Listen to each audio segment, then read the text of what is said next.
Toma tu corazón roto y conviértelo en arte. Empiezo con esta frase, ya que en muchas ocasiones la he visto plasmada en muros, en páginas, y creo que es demasiado prudente y apropiada para lo que vamos a trabajar. Quiero que sepan que vamos a trabajar lo que es la resiliencia. Y para esto quiero que para empezar tomen una hojita y un lápiz y plasmen allí para ustedes qué es la resiliencia, qué han escuchado o qué se les viene a la mente que piensen que puede ser la resiliencia. Y muchas veces empezamos el diario vivir con frases que lo único que hacen es colocarnos más negativos. Frases como ¿y por qué a mí? ¿Qué hice para merecer esto? Si hay tanta gente en el mundo, ¿por qué precisamente me tocó a mí? ¿Estoy pagando algún karma? Claro, eso es que me están castigando. Siempre que estamos en algún problema o en una situación no muy buena en nuestra vida, siempre tendemos a decir este tipo de palabras que lo único que hacen es no solucionar nada y volverlos negativos, pesados todo el día, con ansiedad, con muchas otras cosas. Les cuento que la resiliencia ha hecho parte de mi vida, prácticamente me he vestido con ella. Es parte de mi vida y creo que tanto la resiliencia como el amor, como la felicidad, todo esto es únicamente una decisión que tomamos a diario. Bueno, quiero que allá en sus casas, si están con alguien compartiendo en el momento o si están solos, quiero que lean en voz alta lo que escribieron sobre la resiliencia, lo que creen que es, lo que se les viene a la cabeza. Yo sé que para muchos es difícil y más pensar en que alguna situación negativa la podemos hacer ver como un aprendizaje para nosotros, y más si por ejemplo se trata en esta situación que estamos viviendo de la muerte de algún familiar. Muchos dirán, ¿cómo vamos a ver algo positivo de una muerte? Se va una persona que queremos, se va alguien que ya no vamos a ver, pero sí se puede. Como les digo, es una decisión que lleva trabajo, no es de la noche a la mañana, pero que se puede hacer. Se los digo yo que lo he hecho así, lo he practicado en mi vida. Ahorita que ya les dije que es la resiliencia como tal, quiero que vuelvan a plantear ese concepto en esa hojita que tienen. Y después de que les dije ya en sí que es la resiliencia, si muchos no lo conocían, quiero que vuelvan y planteen el concepto que tienen. Y si consideran que es de interés vivir de esa manera, si creen que es de interés interiorizar esta palabra, esta realidad, porque es como una realidad, un estilo de vida, un estilo de pensar. Quiero que lo hagan allí en casa. Si tienen, ya saben, alguna persona al lado, amigo, familiar, quiero que se lo lean en voz alta y entre ustedes piensen en eso, piensen en qué momento ustedes han sido resilientes, en qué etapa de la vida, en qué momento ni siquiera lo sabían y fueron resilientes, porque muchos no sabemos en qué momento estamos haciendo las cosas y de noche a la mañana alguien nos dice: hey, usted fue valiente en esa ocasión, o se sacó algo positivo en ese instante. Pero a veces necesitamos que nos lo digan porque no nos damos cuenta de ese tipo de cosas. Yo quiero que en esos talleres ustedes no solamente se vayan de aquí siendo personas resilientes, personas positivas, personas que sepan manejar las situaciones, sino que compartan en familia, compartan allí con los otros que tienen al lado estos talleres que se están realizando. Entonces, en el día de hoy, para iniciar, quiero que consigan unos materiales que están ahí en casa, no tienen que ir a otro lado, no son ostentosos, los tenemos ahí al ladito de nosotros, convivimos con ellos. Van a conseguir algo de la infancia, lo que sea. En este caso, yo tengo un libro de cuentos típicos de los hermanos Grimm, que todos nos contaban. Caperucita Roja, Blancanieves, La Cenicienta. ¿Listo? Lo que sea que ustedes los recuerde de cuando eran niños, lo que tengan ahí a la mano, puede ser un juguete incluso. Van a conseguir un instrumento. Yo en mi caso tengo un instrumento que no es totalmente de verdad, viene un juguete, pero cumple con la labor que quiero, y es que nos haga sonido, ¿sí? Música. Esta guitarrita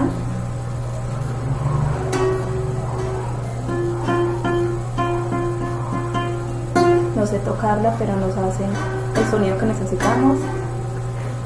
Recuerda que no tenemos que ser expertos en nada de esto. El teatro simplemente es imaginar y crear desde absolutamente todo lo que tengamos a la mano. Y por acá también quiero que consigan un objeto que los haga recordar alguna situación de cuando eran pequeños, algo, lo que sea.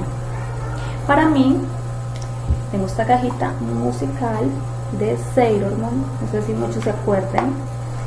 Los que no, pues Sailor Moon, los más chiquiticos, era una serie, unos muñequitos, digámoslo así, anime, que pasaban de unas muchachas, digámoslo de algún modo, del sistema solar, que eran unas guerreras y se convertían así, se transformaban. Bueno, esa cajita tiene el sonido de Sailor Moon, entonces me recuerda mucho como a esa época de cuando me sentaba a ver por horas y horas Sailor Moon y no me importaba absolutamente nada más que ver como esta serie de anime. Y tengo por acá estos dos rostros de esta máscara.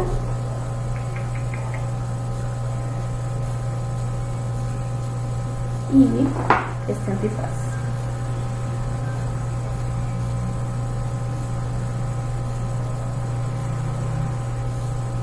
Estos son los instrumentos que vamos a utilizar. Y un espejo. Si tienen un espejo grande, mucho mejor. Yo tengo ese pequeñito, pero igual también nos sirve. Si tienen un espejo de mano, no importa. Vamos a hacer un ejercicio con todos esos objetos. Entonces quiero que se consigan esto. Si tienen vestuario, o sea, ropa que ustedes crean que les puede servir también para imaginar algún cuento, alguna historia, lo pueden hacer. Si no tienen instrumento musical, qué pena, lo pueden hacer con lo que sea en la casa, con una tapa, un vaso y una cuchara, no sé, con lo que sea. Con todo podemos hacer música, ¿listo? Si tienen el instrumento musical, pues muchísimo mejor. Pero recuerden que la idea es que de los objetos hagamos algo diferente, transformarlos, saber que desde todo lo que tenemos en la casa podemos hacer teatro de absolutamente todo. ¿Sí? No tenemos que ir al mercado a conseguir nada, no. Con lo que tenemos ahí en casa lo podemos hacer. Recuerden que si tienen una persona al lado, muchísimo mejor, porque entonces la actividad se va a hacer más amena. Pueden hacérselo a la otra persona y que ella estudie lo que estamos haciendo, comparen, creen mejor. Pero si están solos como yo, no importa, lo pueden hacer también. Este cuento también tiene otra utilidad que le vamos a dar, aparte de la actividad que vamos a hacer con los otros objetos. Pero este tiene algo en especial, es que yo quiero que sepan que pueden hacer de una historia pequeña, una historia típica, normal, pueden hacer algo fantástico o que no se haya ni siquiera visto, además que van a compartir en familia, van a crear, van a hacer algo diferente durante el día, van a aprender, ¿sí? En los cuentos típicos de los hermanos Grimm, que eran los que más nos leían cuando éramos pequeñitos, hay un ejemplo claro de lo que es la resiliencia en casi todos los cuentos. Por ejemplo, está el de Blancanieves, que a pesar de todo lo que pasó, de la muerte de su papá, de que quedó sin nada y de que se fue para un bosque donde no conoció absolutamente a nadie, fue resiliente. ¿Y qué hizo ella? ¿Se acuerdan? Pues ella buscó una casa donde vivían unos enanitos, ¿sí? Que la ayudaron porque ella quería una vida diferente, una vida nueva, protegerse y alejarse de eso tan malo que le estaba pasando. un ejemplo claro de resiliencia. También tenemos el de los tres cerditos, que es un cuento también donde se puede evidenciar también la resiliencia en todos los casos. No sé si se acuerden, pero esos tres cerditos todos construyeron una casa, ¿sí? Uno la hizo de ladrillo, otro la hizo de paja y otro la hizo de madera. De algún modo, todos fueron resilientes de alguna manera. ¿Por qué? Porque empezaron de cero, porque cada uno hizo su casa creyendo que iba a ser fuerte, que les iba a servir, que a dos de ellos no les sirvió, pero fueron resilientes. Resilientes es eso, de una situación no tan buena, rescatar lo que se puede. Entonces, en este caso, los tres cerditos lo pueden leer ustedes con sus hijos o con su pareja y recrearlo como pues puede ser con personajes, o le pueden colocar otra voz a ese cuento, a los personajes, un acento diferente. Bueno, por acá también tenemos el cuento de La Cenicienta. La Cenicienta también es un ejemplo claro de lo que es ser positivo. A pesar de esa vida que ella llevaba después de que su papá ya no estaba con ella, aquí también toca mucho el tema de eso, del abandono de los seres queridos, y más si son tan importantes en la vida como es el papá, como es la mamá. Y quedó totalmente sola, y a pesar de eso, trató de cambiar su historia, trató de cambiar su vida, y así ir en busca de lo que ella quería, en busca del amor, en busca de salir de esa casa donde digamos que no se les respetaba mucho. Entonces quiero mostrarles eso, que con cualquier cosa, y más con los cuentos, cualquier cuento que tengan en la casa, yo porque tengo este de Leito, que es el que le leo a mi hijo, que son los cuentos de los hermanos Grimm, pero absolutamente cualquier cuento nos puede servir. Entonces espero que consigan los materiales. Recuerden que absolutamente todo nos puede servir que esté en casa.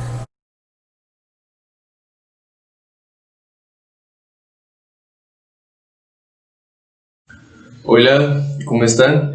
Quiero darles la bienvenida a estas sesiones que van a tener conmigo y estoy muy contento de tenerlos acá conmigo. Espero que podamos experimentar. Esto más que un taller, podríamos llamarlo laboratorio, porque el papel del taller suena como muy mecánico, ¿no? Como si pasara algo y le pusieran piezas y saliera de otra manera.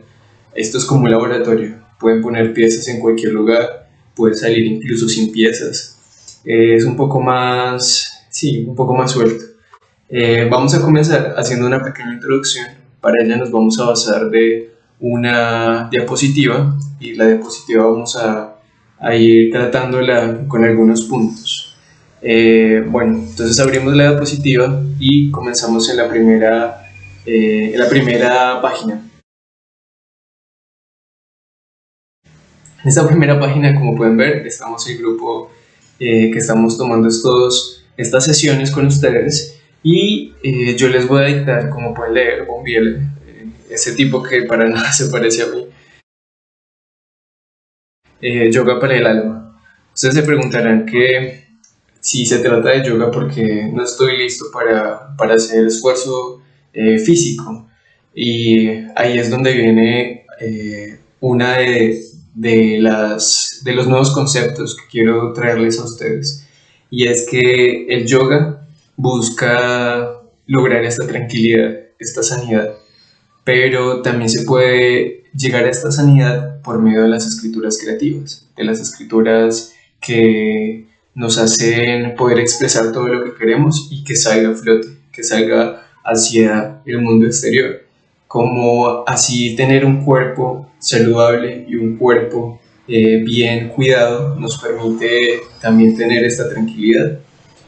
A veces también tener las herramientas suficientes para poder expresar todas estas cosas nos ayuda a ser conscientes de que también la escritura puede llegar a convertirse en una especie de yoga para el alma. Entonces comenzaremos hablando un poco sobre la palabra. Primero que todo, en la segunda diapositiva les doy la bienvenida, ni más faltaba. Y así es que deberíamos también comenzar cada vez que queramos sentarnos a escribir o queramos sentarnos a pensar una idea para escribirla. Y es darle la bienvenida a lo que sea que se venga de ahí en adelante. Darle la bienvenida a las ideas. Como en la tercera página vemos que pasa lo que vamos a ver en la sesión de hoy. Va a ser vamos a tratar de crear cuentos cortos y microrelatos dramatúrgicos. Como pueden ver, en la primera parte nos sugiere un primer enunciado que dice: si escribes, ¿por qué no contárselo al mundo? Esta es como una frase incitadora para lo que vamos a ver a continuación. Vamos a comenzar hablando de la lectura, porque como podemos deslindar que la palabra es lo que es la palabra escrita y lo que es la palabra leída. Hay muchos componentes en medio de estas dos que vamos a ir tratando, como por ejemplo, como vemos acá, que aparece una primera frase en la quinta diapositiva, que es: nuestra palabra tiene valor. ¿Ustedes qué podrían pensar sobre este enunciado? Este enunciado estaba puesto en un marco grande en mi colegio, en el colegio donde yo estudié mi bachillerato. Y siempre me pareció una frase muy, muy fuerte, porque claro, uno puede pensar que a lo que se refiere con esta palabra es a la promesa que nuestra palabra, lo que prometemos con ella, tiene el mismo valor de lo que tendría una firma, por ejemplo, o lo que tendría un video en nuestra época. Pero podríamos pensarlo desde las promesas. Ahora yo les voy a decir que no solo la palabra tiene valor, porque aunque no tenga valor, también tiene un valor comunicativo. ¿Sí se entiende más o menos? Dijéramos que esta frase parece muy diplomática, como si nos prometiera algo. Incluso, ahora les digo, las frases que no nos prometen nada también tienen valores comunicativos, porque son palabras que nos permiten pensar que las mentiras también nos producen algunas ideas. Entonces, esto también es necesario que lo piensen. De ahí nace la ficción, los conceptos de la ficción. Y es que a veces nosotros nos tomamos la ficción como algo muy en serio. Y esta es la invitación que les quiero hacer, a que se tomen la ficción y a que se tomen como estas ideas que pueden parecer a veces muy locas o muy extrañas o muy mentirosas. ¿Cómo nos van a creer que nosotros nacemos a partir de el agua, por ejemplo? O que nacimos en otro mundo y ese mundo de ese mundo nacen todas las ideas y ahí están las ideas buenas y malas. Todas estas que aparentemente son mentiras tienen mucho valor comunicativo y nos pueden enseñar muchas cosas. Vamos a comenzar hablando ahora bien un poquito sobre cómo se compone el sistema que nos permite la lectura, que me permite ahora mismo estar pronunciando estas palabras. Todo lo que tenemos aquí, cerca de la garganta. Quiero preguntarles a ustedes si alguno de ustedes sabe qué queda en este sector. Efectivamente, algunos me dirán que queda la garganta, otros me dirán que quedan las cuerdas vocales, otros me dirán que queda la tráquea, que queda el esófago, por ejemplo.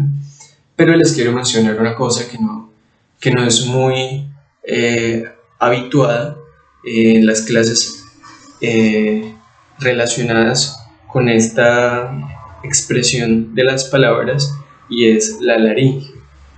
La laringe, como pueden ver en la diapositiva número 7,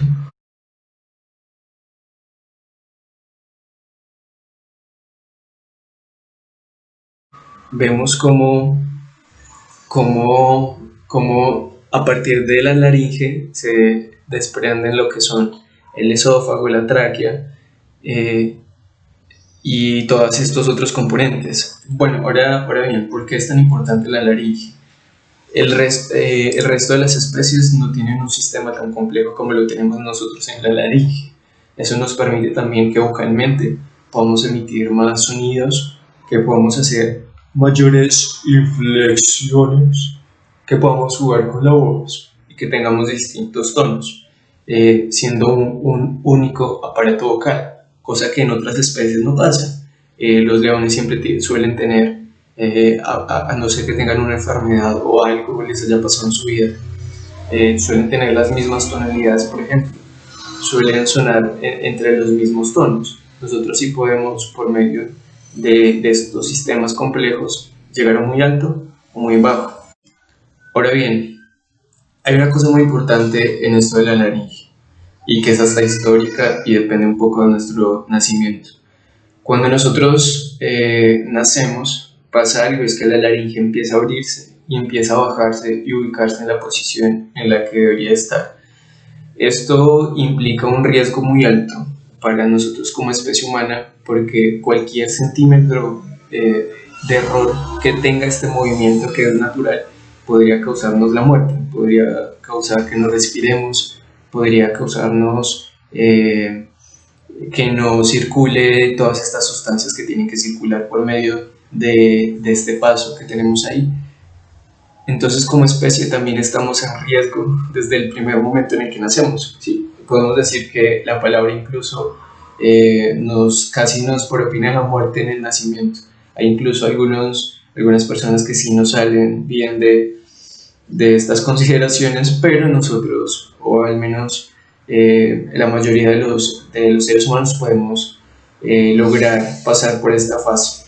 Cuando pasamos por esta fase ya tenemos la complejidad en la voz, la complejidad anatómica suficiente para poder emitir la complejidad de algunas ideas. Siguiendo con esto, entonces vemos aquí en la diapositiva también una imagen sobre el cerebro. Aquí vemos entonces cómo empiezan a configurarse. Ya tenemos todo el aparato físico que nos permite hacer estas pronunciaciones, estas entonaciones. Ahora bien, vamos a mencionar cómo reacciona un poco la cabeza y cómo reacciona a estas palabras para poderlas emitir. ¿Qué es lo que pasa dentro de la cabeza para poder emitirlo hacia afuera? Como pueden ver en la diapositiva, tenemos varias áreas. El área auditiva y el área de asociación auditiva.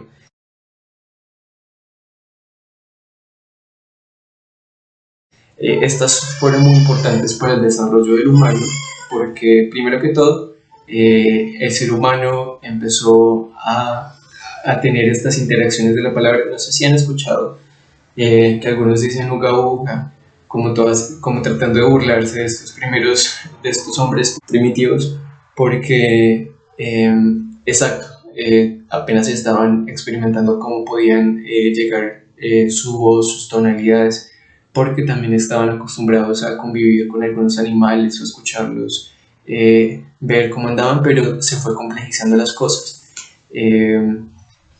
Justo en esta área que vemos, el área de Broca, que es el área matriz del lenguaje, allí es cuando empezamos a entender la complejidad y empezamos a asociar. El hombre primitivo empieza a asociar algunas ideas con algunos sonidos, y ahí es donde empiezan a nacer las palabras. Ahí es cuando el cerebro empieza a trabajar con este aparato de la laringe y empiezan juntos a permitirnos comunicar de la manera en la que lo conocemos, lo que llamamos el lenguaje precisamente. Ahora bien, pasamos a la siguiente diapositiva, y es que estoy seguro que les quiero hacer la pregunta de cuál es la diferencia entre lengua, entre el lenguaje.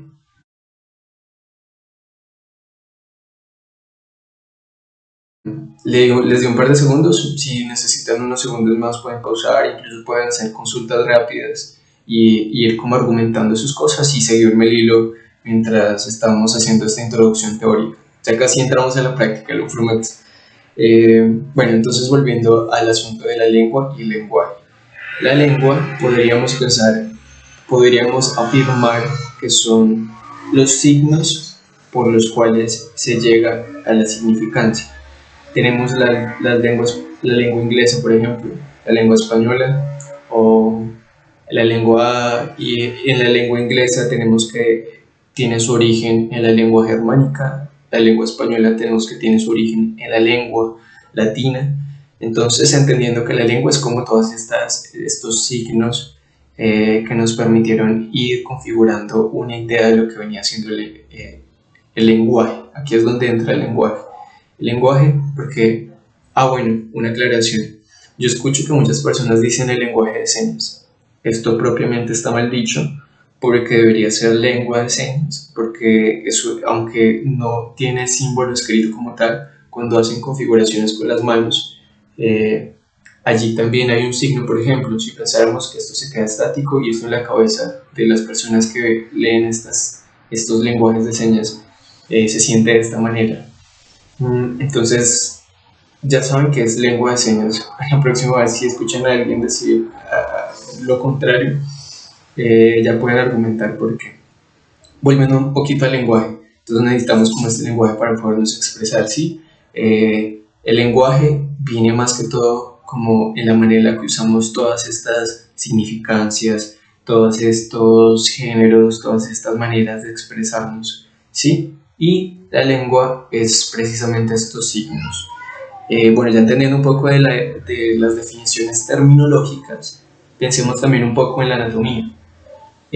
Otra cosa relacionada con el yoga es que, bueno, el yoga también es el conocimiento propio del cuerpo, porque cuando tenemos reflexiones acerca de muchas cosas, nos permite entender qué cosas necesitamos dentro de nuestro cuerpo, cómo funciona nuestro cuerpo, entendernos a nosotros mismos para poder así no solo estar tranquilos mentalmente, sino que también nuestro cuerpo, hacer que nuestro cuerpo se sienta bien. Lo que estamos hablando de que es importante entender el cuerpo para poder entender cómo funciona y después ya ocuparnos un poco de la mente.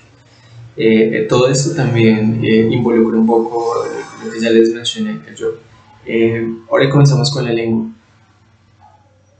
La lengua nos permite mencionar algunos de estas entonaciones, de estas letras de las que venimos hablando, y si no tuviéramos lengua no sería igual.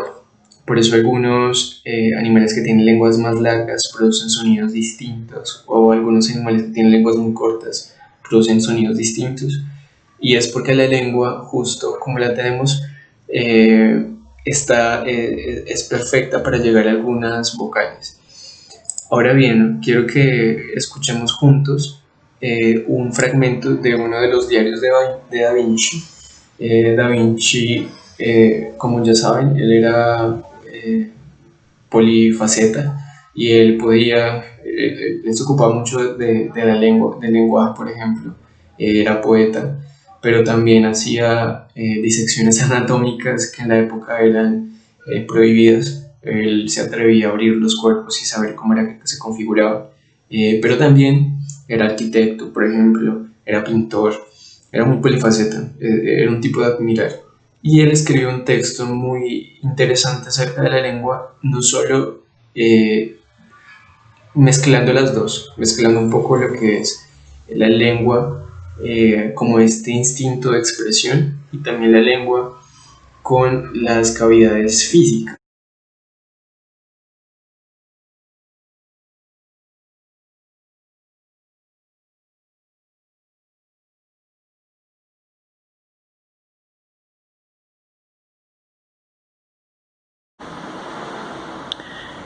Bienvenidos a mi taller, El Poder Sanador de los Objetos.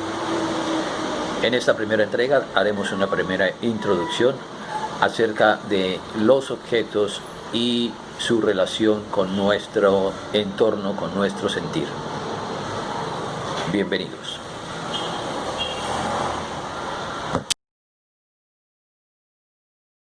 Una vez, seguramente todos, casi todos, nos hemos aferrado a algún objeto, de esos que por casualidad hemos descubierto, lo hemos inventado, se nos ha revelado por herencia o por tradición familiar, o que hacen parte de un segmento de nuestro pasado y que posee una marca sobre nuestras vidas. ¿Qué hablo yo? Hablo de fotos, cartas, tarjetas, prendas, flores disecadas, objetos cotidianos, objetos de todas las clases, tamaños y función. Solo objetos, incluso prendas, objeto de fetiche. Hay obtusos que bajo su almohada guardan los panties de aquella que no supo retener, de aquella que no supo amar. Y en el objeto intrínseco está su poder. Pero hay objetos de esos que resultan ser tesoros, los que alivian el alma en momentos de opresión, esos que te ayudan a dar el primer paso aunque las piernas te tiemblen y el pecho te presione. Compañeros en las dificultosas batallas, rituales de todos los tiempos, ritualitos para poder vivir, dice la canción de Marta Gómez, la cantautora colombiana.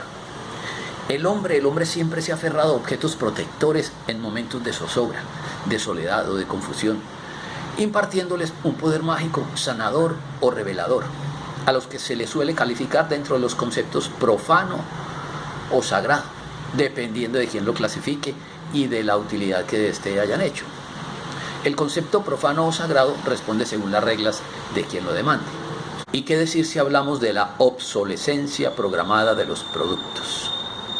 Óigase bien, la obsolescencia programada de los productos y la caducidad precipitada de las cosas en estos tiempos en que la tecnología avanza a pasos agigantados, donde nuestros objetos de adoración o de admiración o relación con nuestros sentires son cada día más, porque tenemos que reconocerlo, el objeto caduco, el que ya decimos ya esto ya no sirve para nada, el que está pasado de moda es el que cobra mayor fuerza como tesoro que se guarda para momentos en que la memoria necesita ser refrescada o terapiada, depende de quién lo mire.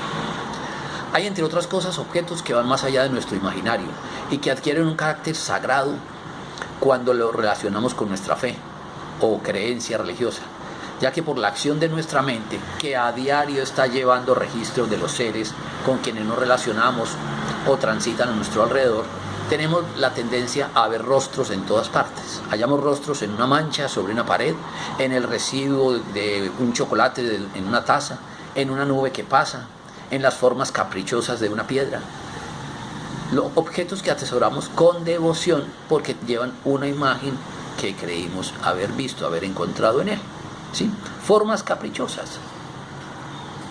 Mircea Eliade, en su explicación acerca de lo sagrado y lo profano, así se llama su libro, Lo sagrado y lo profano, interpone el concepto hierofanía.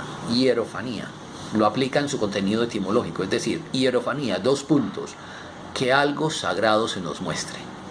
La historia de las religiones está plagada de esas hierofanías, que van desde las más elementales a las más estertóreas y onerosas. Bueno, pero una piedra es una piedra, no deja de ser una piedra, aunque se nos manifieste sagradamente, ya que sigue perteneciendo a su contexto.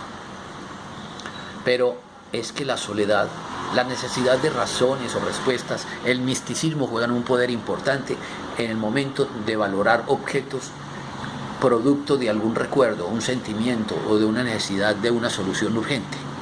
Así que a través de este taller estaremos planteándonos un encuentro con los objetos, los de uso diario, los que atesoramos porque tienen un valor sentimental, los que guardamos porque forman parte de haberes de la casa, los que han perdido su habitual uso, pero que pensamos que más adelante pueden servirnos y que finalmente, gracias a ese encuentro con los objetos, son los que vamos a procurar utilizar para hacer el proyecto de atuendo o vestuario que se planteará en este taller como producto final. Y sin ir muy lejos, quienes más guardamos o atesoramos objetos en las casas, ¿sí?, somos los mayores, que somos las personas que realmente nos apegamos a esos objetos. Los jóvenes regularmente tienden a decir: ¿para qué guardar basura? ¿Para qué guardar basura? ¿Sí? En todo ven basura, ¿sí?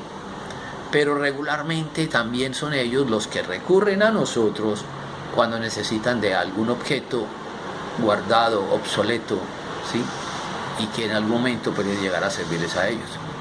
El encuentro está en nuestro anaquel. Quiero que sepas que no voy a plantearte un simple encuentro con los objetos.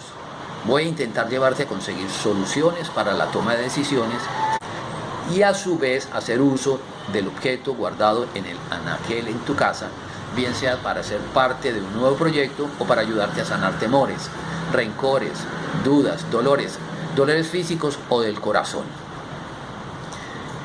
El objeto entonces cobra otro significado, te complementa en una tarea y en el caso de este taller te permite logros psicológicos y hasta espirituales, sin que con ello quiera decirte que lo hagas objeto de magia mística o de ritual religioso.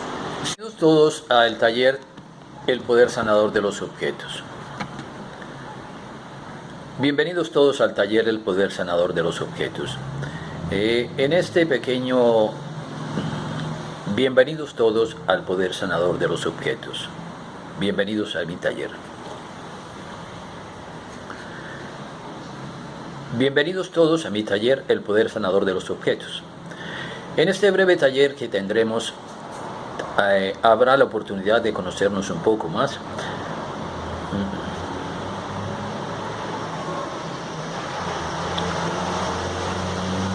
Bienvenidos al Poder Sanador de los Objetos.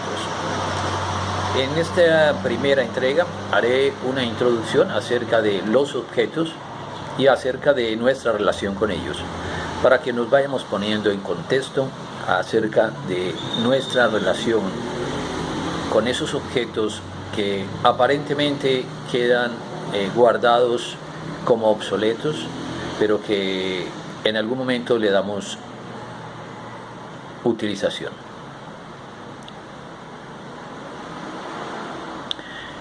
Bienvenidos a mi taller, El Poder Sanador de los Objetos. En esta primera entrega haremos una primera introducción acerca de los objetos y su relación con nuestro entorno, con nuestro sentir. Bienvenidos.